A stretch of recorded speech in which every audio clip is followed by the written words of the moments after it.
ग्रंथ चल रहा राजवार्तिक। आचार्य भगवान औदैहिक भाव की चर्चा कर रहे हैं। औदैहिक भाव के बारे में बता रहे थे। 21 प्रकार के औदैहिक भाव है। गति जो है वो भी औदैहिक भाव है। मनुष्य, नरक, तिर्यंच, देव। ऐसे ही कषाय जो है वो भी औदैहिक भाव है। क्रोध, मान, माया, लोभ, 16 प्रकार की कषाय बताई थी। वेद कर्म है वो भी औदैहिक भाव है, ऐसा बताया। स्त्री वेद, पुरुष वेद, नपुंसक वेद, ये सब औदैहिक भाव हैं। अब आगे दर्शन मोहिनी के उदय से तत्वार्थ में अश्रद्धान परिणाम मिथ्या दर्शन है। तत्व रुचि स्वभाव वाले आत्मा के चारित्र मोह के उदय के कारण आत्मा में जो कलुषता आई, तो वो कषाय से ही आई या किंचित नौ कषाय से आई या किसी अन्य कारण से आए? वो कलुषता स्वयं कषाय। अच्छा। कषाय से कलुषता नहीं आई है। हाँ। वो जो कलुषता है उसी का नाम कषाय है। कलुषता है वही कषाय है। नहीं, लेकिन उसको हम डिफरेंशिएट करेंगे ना, यानी क्लासिफिकेशन करेंगे कि ये तो कषाय के कारण से नहीं आई है या अनंतानुबंधी, तो यानी कलुषता और कषायजन्य संक्लेशता, इन दोनों में अंतर कैसे होता है? कालुष्य भाव तो उसी को हम कषाय कह रहे हैं। क्या जो कालुष्य परिणाम है ना, वही कषाय है स्वयं। किस में डिफरेंस करना है अब आप? सामान्य से सभी कलुषता में आते हैं। जो आत्म परिणाम से जितने भी स्वभाव से विपरीत परिणाम है वो सब कलुषता में ही आते हैं ना। जो स्वच्छता है वो पानी का स्वभाव है। जो मलिनता है वो किसी कारण से आई है। तो जो ऐसे आत्मा में मलिनता आई है, इसका मतलब ही है वो कलुषता। उसी को मलिनता को, कलुषता को गए पर से पर सापेक्ष। तो कलुषता जो है वही कषाय है। ठीक है। एक तो अपन सामान्य से कह दिया जो आत्मा को कस रही है वो कषाय हो गई, ठीक है। और एक कालुष्य उत्पन्न कर रहा है, जैसे कषाय और नौ कषाय को छोड़ के अन्य कोई और क्या है? प्रमाद और ये नहीं आएगा। कषाय नहीं आ जाएगा सब।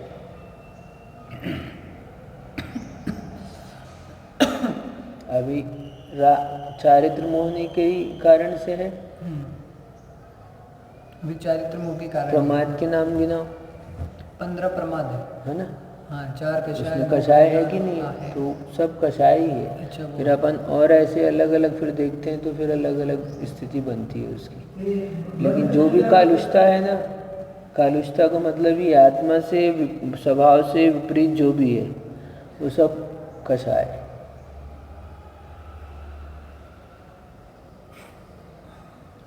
चारित्र मोहनी बोल दिया ना, चारित्र मोहनी कर्म विशेष के उदय से, ठीक है। और इसमें फिर 9 कषाय में वेद को अलग से गिना दिया है। ऐसा तो यहाँ आज बता रहे हैं कि दर्शन मोहनी के उदय से जो तत्वार्थ में अश्रद्धान परिणाम होता है ना, या अतत्व में श्रद्धान परिणाम होता है, दोनों भी बात है। अतत्व में श्रद्धान होना या तत्वार्थ में अश्रद्धान होना, दो अलग अलग बात है ना। एक में श्रद्धा बता रहे हैं वस्तु में, श्रद्धा, ठीक है, ठीक। और एक में तत्व में अश्रद्धा बता रहे हैं। मिथ्या दर्शन है। तो ये दर्शन मोहनी के उदय से ऐसा जो परिणाम होता है जीव का, वो मिथ्या दर्शन कहलाता है। तत्रुचि स्वभाव वाले आत्मा के श्रद्धान के प्रतिबंधक कारण दर्शन मोह के उदय से तत्वार्थ का निरूपण करने पर भी तत्व में श्रद्धा उत्पन्न नहीं होता। मिथ्या दर्शन औदैहिक भाव है। हम इतना निरूपण कर रहे हैं, बता रहे हैं वस्तु कैसी है, बता रहे हैं जीव कैसा है, स्वभाव क्या है, सब कुछ बता रहे हैं, उपदेश कर रहे हैं, सुन रहा है, लेकिन श्रद्धा नहीं हो रही, विश्वास नहीं हो रहा, रुचि नहीं हो रही अंदर से उसको। हाँ, तो वो ये जो अंदर से श्रद्धा का नहीं होना है, उसमें कारण क्या है? तो उसमें मिथ्या दर्शन कर्म कारण है साथ में। नहीं तो रुचि कैसे, एक रुचि भोग रूप हो सकती है और एक श्रद्धा रूप रुचि, दोनों में अंतर कैसे करेंगे? एक रुचि शब्द कहते हैं वो सामान्य बात है, अपन रुचि इंटरेस्ट को कहते हैं, वहाँ पर इंटरेस्ट की बात है, वहाँ रुचि शब्द से अपन कह रहे हैं। ठीक है। यहाँ हम रुचि शब्द से विश्वास को कह रहे हैं, श्रद्धा को कह रहे हैं। प्रतीति। प्रतीति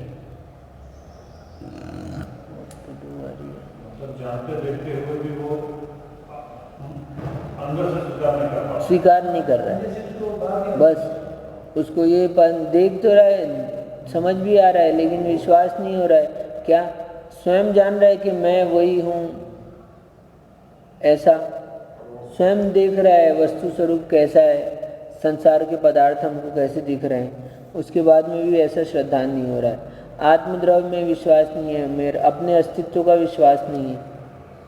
क्या आत्मा नाम की कोई चीज़ नहीं होती है? कई लोग हैं कहते हैं, तो स्वयं होने पर भी अपने आप स्वयं कह रहे हैं कि आत्मा नहीं होती है, तो तुम कुछ हो कि नहीं हो? हाँ, तो होने पर भी बोल रहे हैं नहीं होती है। तो इस तरह से जो भी अश्रद्धान है वो सब क्या है? वो मिथ्या दर्शन के कारण, मिथ्या दर्शन कहलाता है, दर्शन मोह के उदय का परिणाम है। मिथ्यात्व का सामान्य बन कहेंगे, या मिथ्या दर्शन जो है वस्तु स्वरूप के विपरीत मान्यता या विश्वास, हाँ, ये मिथ्या दर्शन हो गया। हाँ, सबसे, यानी अपन कहते हैं ना, सबसे बड़ा प्राइम कारण होता है संसार परिभ्रमण का। एक ही यही कारण है, बाकी कोई कारण नहीं है संसार के घूमने का। नहीं तो जैसे चारित्र मोह है और दर्शन मोह है, तो इन दोनों में से डेंजरस कौन सा है? दर्शन मोह नहीं है, मिथ्यात्व। हाँ, चारित्र मोहिनी तो बाद में जैसे भी काम करे, दर्शन मोहिनी सबसे ज़्यादा और खतरनाक। इसमें दर्शन मोह में मात्र अपन जैसे देवशास्त्र गुरु पे श्रद्धा रखता है व्यक्ति, तो उसका दर्शन सम्यक दर्शन इतना अच्छा कैसे होगा, उज्जवल कैसे होगा? कि मैं जो आज्ञा सम्यक पाल रहा है, आज्ञा सम्यक पाल रहा है, लेकिन उसको नॉलेज नहीं है, डीप डिस्क्राइब नहीं है, अंदर नहीं है, लेकिन ठीक है, विस्तार व्याख्या। देखो, विस्तार करना, विस्तार कहना अलग बात हो गई, विस्तार का लेखन कर देना, लिख देना अलग बात हो गई। क्या एक व्यक्ति पूरी आत्मा के बारे में किताब लिख सकता है, लेकिन उसको अपने स्वयं के आत्मपने में विश्वास हो, ये कोई गारंटी नहीं है। पूरी की पूरी पुस्तक लिख सकता है वो, ऐसा नहीं कह रहा हूँ कि नहीं लिख सकता है, क्योंकि ये ज्ञान का काम है, प्रज्ञा, ये बुद्धि का काम है इसका, लेकिन अपने विश्वास की बात है,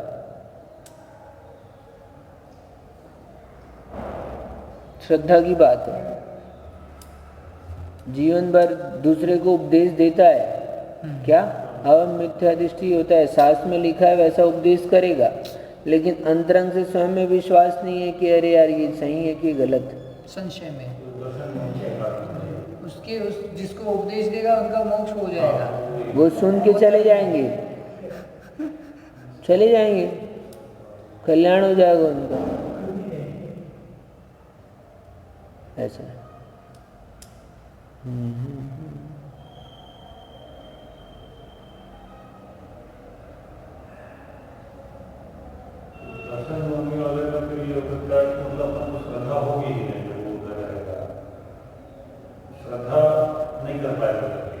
हाँ, व्यक्ति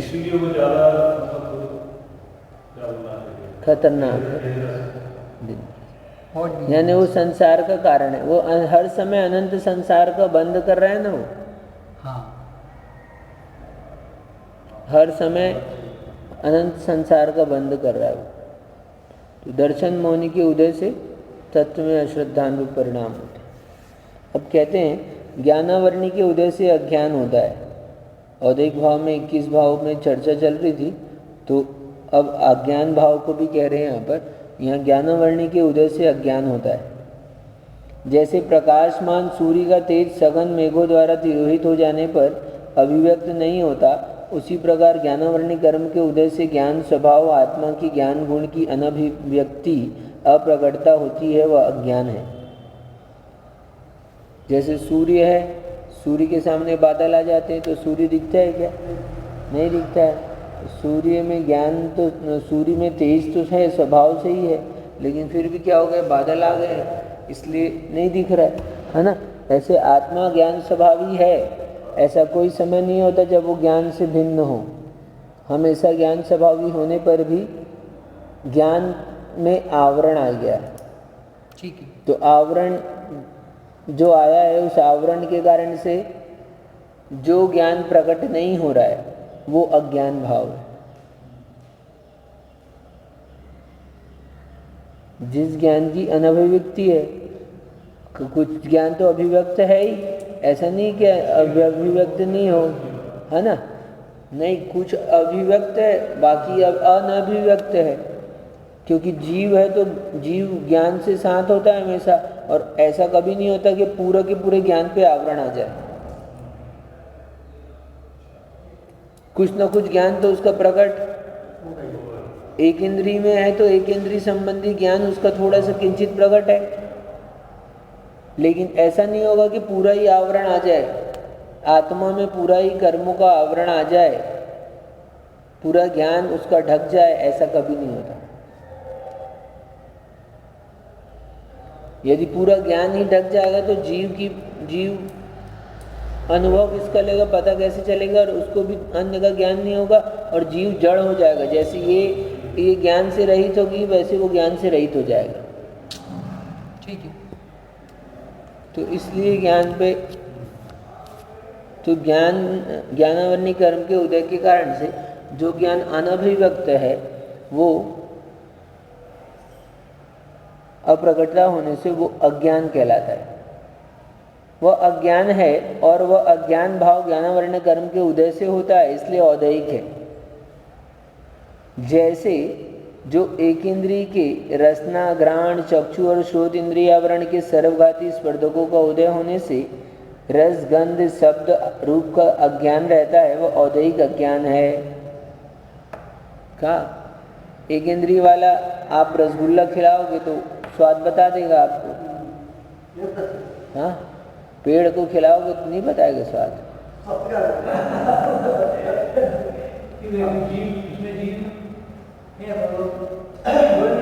तो उसको स्वाद आ रहा है कि नहीं आ रहा है? स्वाद नहीं आ रहा उसको, ठीक है। एक इंद्रिय के जो स्पर्श, सॉरी, रस, अभी उधर मत देखो, इधर देखो। एक इंद्रियां कितनी है? 5 है। 5 है। आपके पास कितनी है? 5 है। एक इंद्रिय के पास कितनी है? एक इंद्रिय है, ठीक है। अब वो इस 4 का ज्ञान है क्या उसके पास में? रस जान सकता है क्या? गंध जान सकता है क्या? हाँ, शब्द बोलोगे तो सुन सकता है क्या? पेड़, तुम्हारे काम की बात बता रहे, है ना।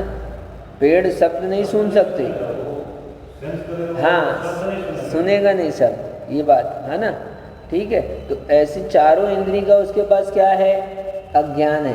क्यों? उसके 4 इंद्रियावरण कर्म का पूरा सर्वघाती स्पर्धकों का उदय है, तो उसके कारण से इसके पूरे ढके हुए हैं। वो जो कुछ भी जान रहा है बस स्पर्श से जान सकता है, छू के।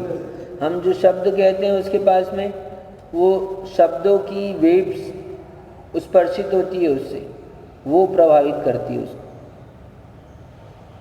तरंगे स्पर्शित होती है, जो स्पर्श करेगा उससे वो उसी से प्रभावित होगा वो। अब ये आपको पता नहीं चलता है, आपकी वर्गणाएं निकल के स्पर्शित करती है आसपास के सब, ठीक है। तो इसलिए स्पर्श इंद्रिय है मात्र, शेष क्या है उसके पास में? अज्ञान भाव है शेष एक इंद्रिय के पास, ये बताया, ठीक है। आ गया। हाँ। अब ऐसा 2 इंद्रिय आदि का भी समझना चाहिए। 2 इंद्रिय में भी ऐसे ही समझो, 3 इंद्रिय में भी ऐसे ही समझो। बची हुई सोच शेष इंद्रियां हैं, उसका सर्वघाती स्पर्धकों का उदय होने से उसके अज्ञान भाव। 2 इंद्रिय जीव है तो शेष 3 इंद्रियों का उसके पास में अज्ञान, ऐसे सब में लगा लेना। शुक, सारिका आदि, तोता, मैना आदि को छोड़कर, देखो, छोड़कर पंचेंद्रिय त्रियंचों में तथा कुछ मनुष्यों में अक्षर श्रुतावरण के सर्वघाती स्पर्धकों का उदय होने से अक्षर श्रुत ज्ञान नहीं होता।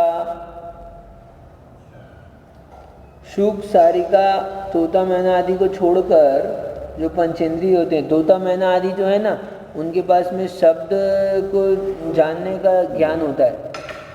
तोता, मैना आदि शब्द को सुन के समझ सकते हैं।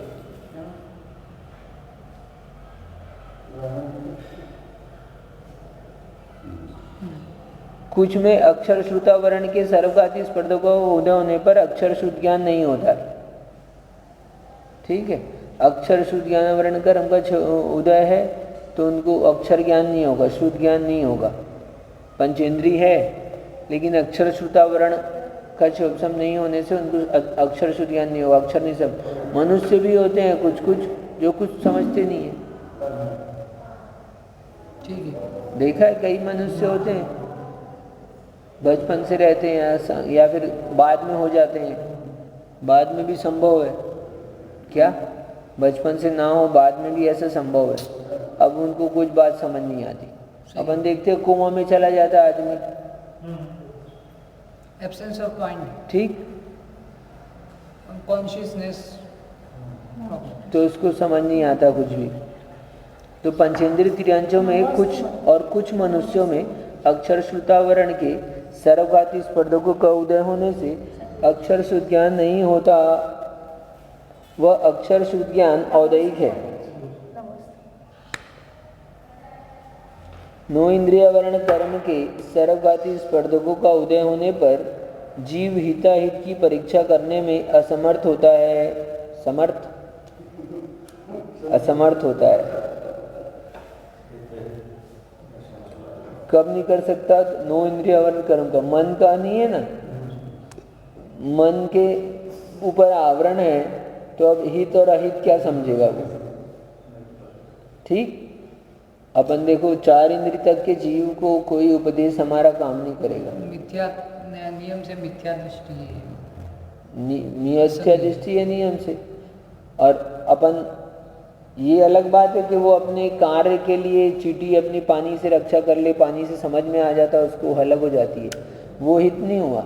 हित यानी मोक्ष मार्ग में नहीं काम होगा, उसको सुख के लिए प्रवृत्ति नहीं होगी। सुख चाहे दुख ते भयवंत, उस परिभाषा से तो चींटी का चल जाएगा, बट उसे एग्जैक्टली ये नहीं मालूम है कि हित क्या है। क्या हित क्या है? हित रूप कार्य में उसकी प्रवृत्ति नहीं हो सकेगी बिना मन के। मन वाला व्यक्ति ही ये काम कर सकता है। वह असंगित अज्ञान औदैहिक भाव में गर्भित है। अब यहाँ बोल रहे हैं असंगीपना जो है ना, वो अज्ञान भाव औदैहिक भाव में अपन ने गर्भित कर लिया है। ठीक है।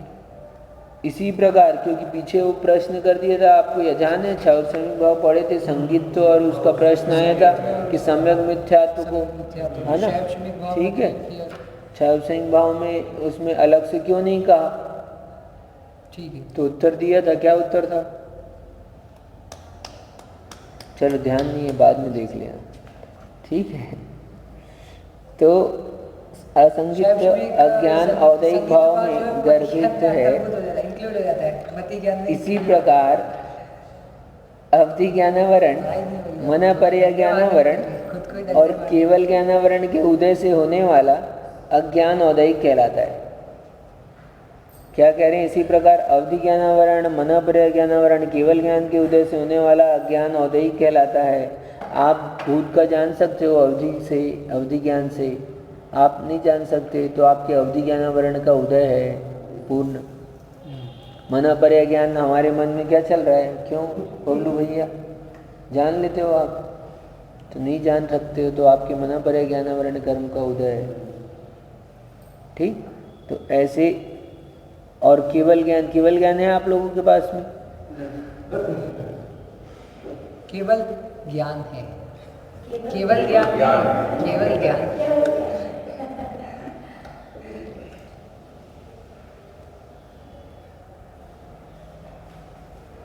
तो केवल ज्ञान के उदय से होने वाला ज्ञान औदैहिक कहलाता है। इस तरह से औदैहिक भाव बता दिए आपको। अज्ञान की चर्चा बताई, ज्ञानावरण कर्म की चर्चा बताई, यानी कि दर्शन मोहनी मिथ्या दर्शन, दर्शन मोहनी के उदय से मिथ्या दर्शन होता है और ज्ञानावरणी के उदय से अज्ञान भाव होता है। अब कह रहे हैं चारित्र मोहनी के मोह के उदय से होने वाले हिंसा आदि पापों से एवं इंद्रिय विषयों से अनिवृत्ति परिणाम असंयम है। अब यहाँ असंयम को अलग से लिया है। क्या? चारित्र मोह के उदय से, कर्म के उदय से कषाय भी होती है और असंयम भी उसी से होता है। आपकी त्याग के प्रति रुचि क्यों नहीं हो रही? आप व्रतों को क्यों नहीं स्वीकार कर रहे? छूट नहीं पा रहे, अनिवृत्ति परिणाम यानी छूट नहीं पाना। हाँ, निर्वृत्त नहीं होना उससे। निर्वृत्त हो गए ना, निर्वृत्त होते तो क्या हो जाता है?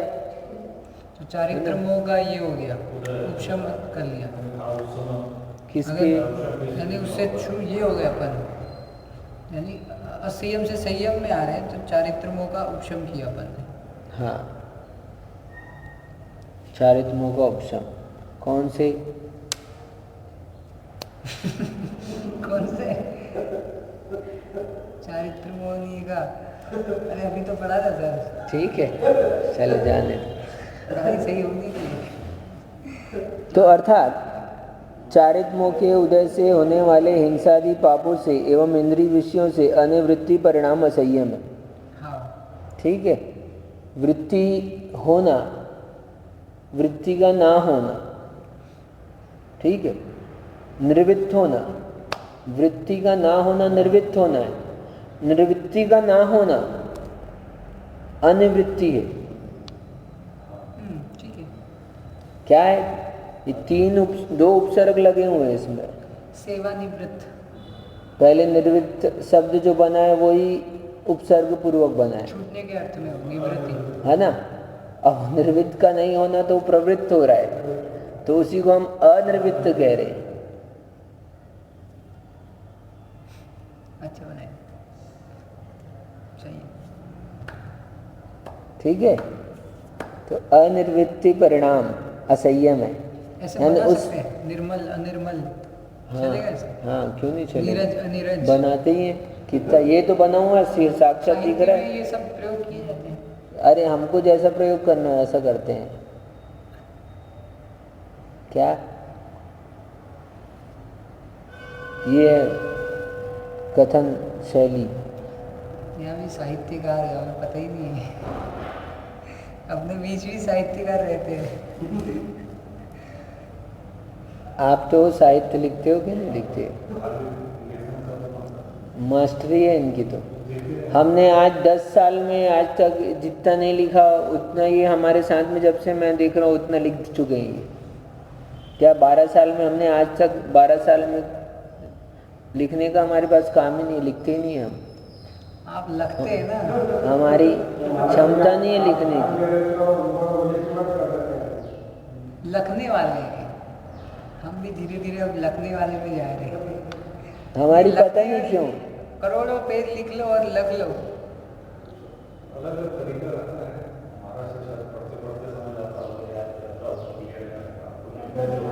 एक प्रैक्टिस जिसकी जैसे है वैसे उससे फर्क पड़ जाता है। मेरा कॉलेज से ऐसा ही है। हाँ, लिखने के नाम से तो हम पहले से ही ऐसे। और ऊपर क्या है ना, ऐसे ही करना पड़ता था, लिखना ही पड़ता था हमें। हम तो एग्जाम में भी जब लिखते लिखते मन खत्म हो जाता तो लगता था कि अब इतने में तो पास हो ही जाएंगे, अब क्या लिखना है, अब छोड़ दो, अब अपना काम हो गया ना, अपन को कोई नहीं रोक सकता, अब छोड़ दो, अब इतना फ्री क्या। एक मित्र थे वो ऐसे ही टाइम हो जाता पूरा, कभी कभी मन हो जाता है। 1 घंटे पौन घंटे में वापिस आ गए तो पूछा भाई क्या हो गया तुम्हें, डिस्टर्ब हो गए क्या? मतलब पेपर पूरा नहीं कर, क्या कर रहे? मतलब 20 नंबर आ जाएंगे 50 में से बस। चलो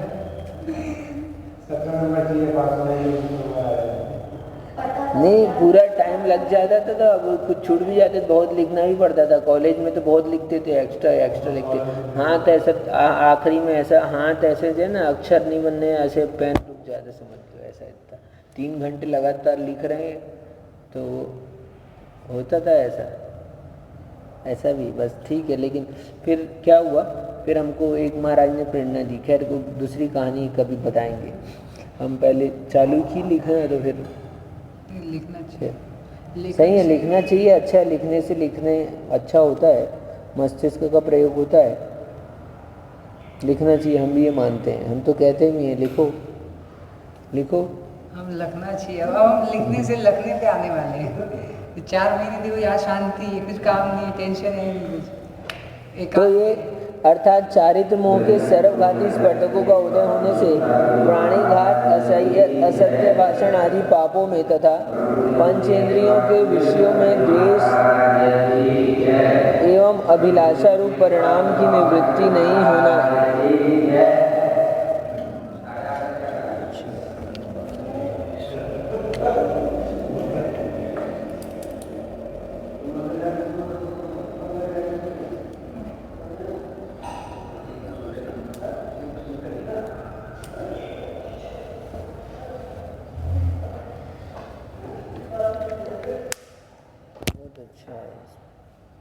चारित मोह कर्म के सर्वघाती स्पर्धों का उदय होने से प्राणीघात, असत्य भाषण आदि पापों में तथा पंचेंद्रिय के विषयों में द्वेष एवं अभिलाषा रूप परिणामों की निवृत्ति नहीं होना असंयम भाव है। यह असंयम भाव चारित्र मोह के उदय से होता है, इसलिए औदैहिक भाव है। द्वेष भी यानी जिससे अपने को कोई पंचेंद्रिय विषय में अपने को कोई अच्छा नहीं लग रहा है, ग्लानि लग रही है, वो भी असंयमी में ही आ गया। कोई पंचेंद्रिय विषय है, एक तो प्रीति रूप या राग रूप परिणाम हो गया, ये तो है ही असंयम। अब द्वेष भी आ गया है, नहीं आया, ये इसलिए मैंने आज हाईलाइट किया है बात को। अच्छा, यही हाईलाइट किया गया, पंचेंद्रिय विषयों में द्वेष निवृत्ति नहीं होना। आज तक हमने सुन के रखा है ना, इसलिए आज आप इसी को बोलते हैं। अभी हम सुनना, अभी तुम अब टाइम हो गया अपना आज। अच्छा,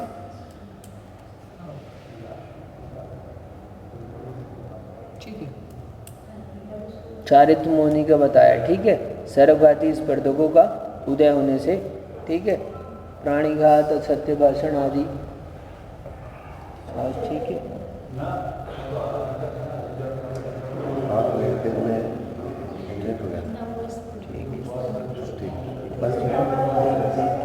हाँ देखे नहीं, ठीक है, छोटे में निकलेंगे।